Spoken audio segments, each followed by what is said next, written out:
안녕하세요. 10월 16일 열리는 재보궐선거를 앞두고 조국혁신당 대표의 호남 한 달 월세살이가 이어지고 있습니다. 지난주부터 추석 연휴 기간까지 조국 대표의 일정을 보면 지난 9일 국회 비교섭단체 대표 연설 정도를 제외하곤 호남과 부산 일정만 보입니다. 조국 대표는 추석 연휴 다음 날인 19일에도 전남 영광군 장현 예비후보의 선거사무소에서 최고위원회의를 열고 저희가 뛰어 경쟁을 일으키면 관심이 급격히 오른다. 역대 호남의 군수 재선거가 이렇게 국민적 관심사가 된 적이 있느냐라며 영광과 곡성군수 재선거, 금정구청장 보궐선거 지상파와 종합일간지에서 이렇게 크게 기사가 난 적이 있었느냐라고 목소리를 높였습니다. 그러면서 저희가 경쟁에 뛰어들어 더 좋은 인물, 더 좋은 정책으로 더 좋은 경쟁을 하니까 이렇게 되는 것이다. 그건 그 누구도 부인하지 못할 것이라고 자찬했습니다. 조국 대표는 특히 우리 장현 후보가 군수가 되면 영광군은 큰 이익을 얻을 것이다. 조국혁신당 의원 12명은 명예 영광군수가 될 것이다. 영광 발전을 위해 장현 군수와 함께 호흡을 맞출 것이라며 영광에서 일을 추진하다 막히면 12명의 의원이 제1처럼 나설 것이다.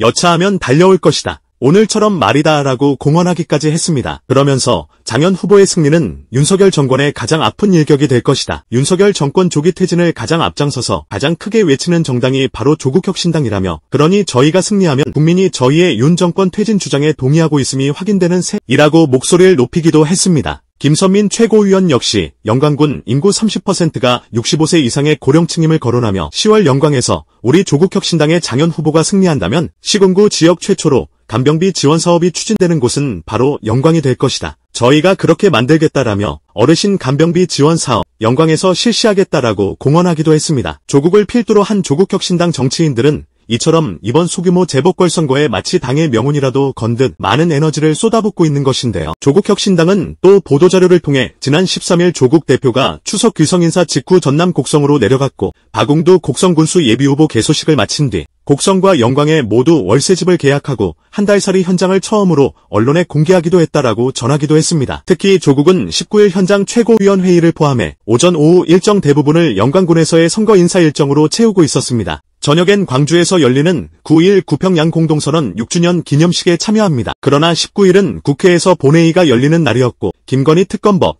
최혜병 특검법, 지역화 폐법 등을 처리하는 날이었습니다. 앞서 윤석열이는 최혜병 특검법을 3차례, 김건희 특검법 역시 한 차례 거부권을 행사한 적이 있습니다. 국힘은 이날 본회의를 보이콧했으며 필리버스터 역시 하지도 않았습니다. 세 가지 법안들은 예정대로 국회를 통과했습니다. 이날 본회의장에 조국 대표나 황운하 원내대표 등은 참석하지 않았습니다. 일부 의원들이 불참하더라도 통과가 확정된 법안들이라 하지만 3년은 너무 길다를 외치면서 추석을 앞두고는 탄핵에 달을 띄우겠다라고 약속한 것과는 동떨어진 행위가 아닐까요? 조국은 지난 11일 3년은 너무 길다 특별위원회 발언에서 민주당이 재발의한 김건희 특검법과 관련해 도이치모터스 3부토건 주가 조작, 디올백 수수, 인사 개입, 총선 공천 개입, 코바나 컨텐츠 뇌물성 협찬, 최혜병 순직과 세관마약 사건 구명 로비 등이 포함돼 있음을 거론하며 먹고 사는 일, 아프면 병원에 가야 하는 가장 기본적인 일상을 윤석열, 김건희 공동정권이 송두리째 흔들고 있다라고 강조한 뒤 조국혁신당은 국민과 함께 반드시 그 책임을 물을 것이다. 탄핵의 달이 다 떠오르기 전에 윤석열, 김건희 공동정권, 검찰 독재 종식을 위해 할 수 있는 모든 것을 할 것이라고 공언한 바 있습니다. 조국혁신당이 대부분 기존 민주당 지지층으로부터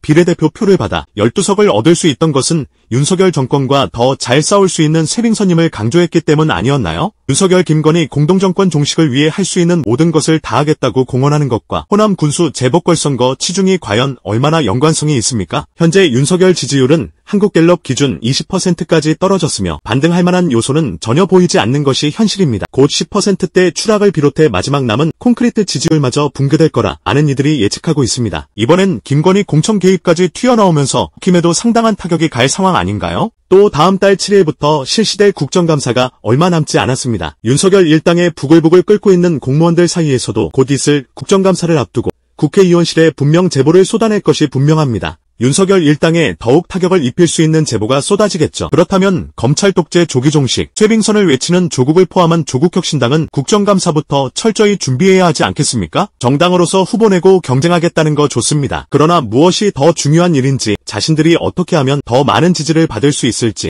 그런 걸 생각하고 있는 것일까요? 쇄빙선임을 강조하는 조국혁신당보다 더불어민주당 내 개혁파로 불리는 의원들이 실질적인 행동은 더 하고 있는 것으로 보입니다. 민주당 철험의 더세로 의원들이 계엄 해제 봉쇄 예방법 발의를 예고했습니다. 소속 의원들은 19일 오전 국회 기자회견에서 지금 온 나라가 엉망진창이다. 민생경제 파탄, 사회적 양극화와 민주주의 파괴 등 국가위기로 성한 곳이 하나도 없다. 이젠 국민의 안전과 생명까지 위태롭다라며 대한민국 위기 근원은 정치체계의 고장, 즉 윤석열 검찰 독재에서 비롯한다. 윤석열 정권의 헌법 파괴는 너무나 노골적이어서 이전에는 한 번도 겪어보지 못했다라고 말문을 열었습니다. 이들은 헌법을 수호해야 할 대통령이 헌법을 부정하는 자들을 공직에 임명한다. 반헌법 통치를 이대로 지켜볼 수 없다. 더 이상 대한민국이 망가지지 않도록 분명한 대응과 조치가 필요하다라고 강조하며 계엄 해제 봉쇄 예방법, 반헌특위 설치법 등을 발의하겠다고 했습니다. 현행 계엄법에서는 국회의원 과반이 계엄의 해제를 요구한 경우에는 지체 없이 계엄을 해제하도록 하고 있는데요. 발의하는 대통령이 국회의 요구를 묵살할 가능성을 사전에 차단하겠다는 의도를 담고 있습니다. 반헌특위 설치법은 대통령과 국무위원 등에 대한 위헌, 위법행위 조사기구를 설치를 핵심으로 하며 수사권도 부여합니다. 이들은 윤석열 일당의 반헌법 행위로 경찰국 신설, KBS 시청료 분리 징수, 법무부 인사검증단 신설, 수사권 확대 등 위법한 시행령으로 국정을 운영하고 있고 김건희 특검법 거부, 최혜병 특검법 거부, 후쿠시마 원전 오염수 해양 투기 방조 등으로 국민의 생명과 안전을 방기하며 자신과 가족 비리를 덮기 위한 위헌적인 국정 운영을 계속해서 하고 있다라며 독립운동 역사를 부정하며 헌법 정신을 거부하는 공직자를 지속적으로 임명함으로써 대한민국의 법통과 민족의 정통성을 심각하게 훼손하고 있다라고 들었습니다. 이와 함께 주호영 방지법과 검찰과거사 진상조사위원회 설치법도 함께 추진합니다. 주호영 방지법은 현행 국회법에 국회의장, 부의장, 상임위원장에 대한 불신임 및 해임을 할 수 있는 법적 근거를 담았습니다. 이들은 그 근거로 지난 7월 주호영 부의장의 본회의 의사진행 거부를 들었는데요. 당시 거부한 안건은 최혜병 특검법, 제2결안, 일본 사도광산 세계유산 등재 추진 철회 국회 결의안, 방송사법 등이었습니다. 검찰과거사위 설치법은 검찰의 과거 국가폭력과 사건 조작에 대한 조사위를 설치하는 내용으로 이른바 검찰판 진실화위라 하겠습니다. 이들은 검찰의 과거사에 대한 진상조사와 책임자 처벌, 그리고 국가 차원의 사과가 있어야 피해자들의 용서를 구할 수 있고 과거와 화해도 가능할 것이라며 헌법 정신의 중요한 가치 중 하나인 사회통합도 가능할 것이라고 했습니다. 윤석열이가 추석 당일인 지난 17일 강원도 최전방인 화천 육군 15사단을 방문했는데요.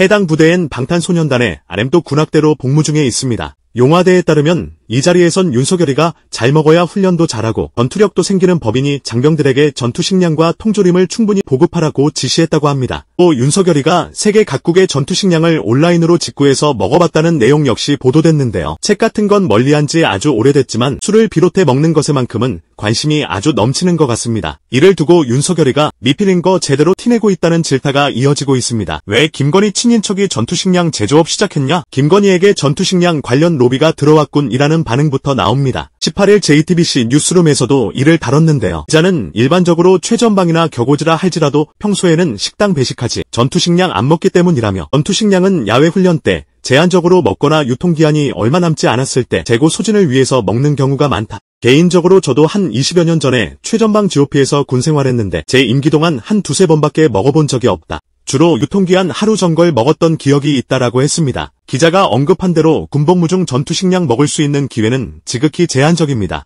장기 훈련 때나 한두 번 먹을까 말까이며 유통기한 다 된 거 처리하기 위해 나눠주는 경우도 많습니다. 훈련 중에도 배식 매일 하지 않습니까? 행군 중엔 봉지에 담은 음식들로 식사 다 하지 않았습니까? 또 전투식량의 경우 대부분 기름기가 워낙 많아서인지 잘 못 먹는 친구들을 많이 봤네요. 윤석열이는 부동시로 군대 안 갔다 와서 군 생활을 모를 수밖에 없으니 군복무한 참모들에게라도 물어봐야 하지 않습니까? 설마 용화대엔 자신과 똑같은 미필면 제자들만 뽑은 건 아니겠죠? 또 내년 군 장병들의 급식 및 피복 예산은 때 대비 1천억 원가량 깎였습니다. 국방부는 이에 대해 병력 자원이 감소하기 때문에 입고 먹는 것에 대한 예산이 줄어들 수밖에 없다고 했는데 그렇다면 그 예산은 그대로 두고 식자재나 급식 질을 올리면 되는 거 아니겠습니까? 여전히 수십 년 전에나 있을 법한 부실급식 제보가 종종 나오지 않습니까? 오래전에 있었던 간부들의 식자재 빼돌리기와 같은 그런 일이 현재도 있는진 모르겠습니다만 또 윤석열이는 같은 자리에서 장병들을 향해 걱정 없이 임무에 전념할 수 있도록 근무 여건을 개선하고 국군 통수권자로서 최선을 다해 지원하겠다고 말했다고 합니다. 그러나 윤석열의 이 같은 약속과 달리 실제로 육군 장병들에게 제때 지급되지 못한 수당 규모가 2억 원에 달하는 것으로 드러났습니다. 추미애 민주당 의원실이 국방부로부터 제출받은 수당 지원 지급 전수조사 결과 보고에 따르면 지난 7월까지 육군 내에서 지연 지급된 수당은 총 287명이었고 금액은 약 2억 원에 육박했습니다. 지연 지급된 대상자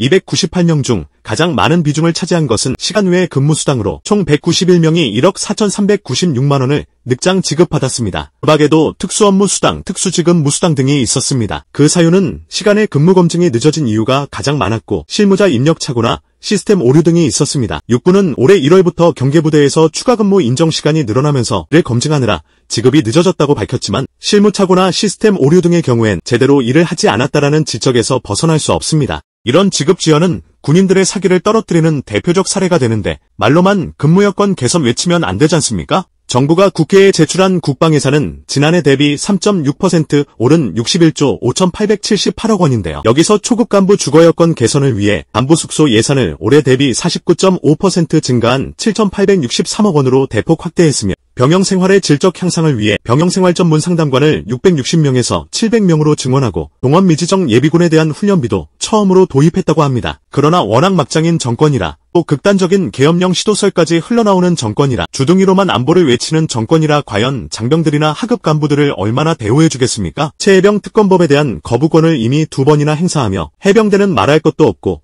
전체 군의 사기를 바닥으로 추락시켜놓고 말입니다. 빨리 통수권자 교체가 시급하고도 시급합니다. 오늘도 감사합니다. 늘 건강하십시오.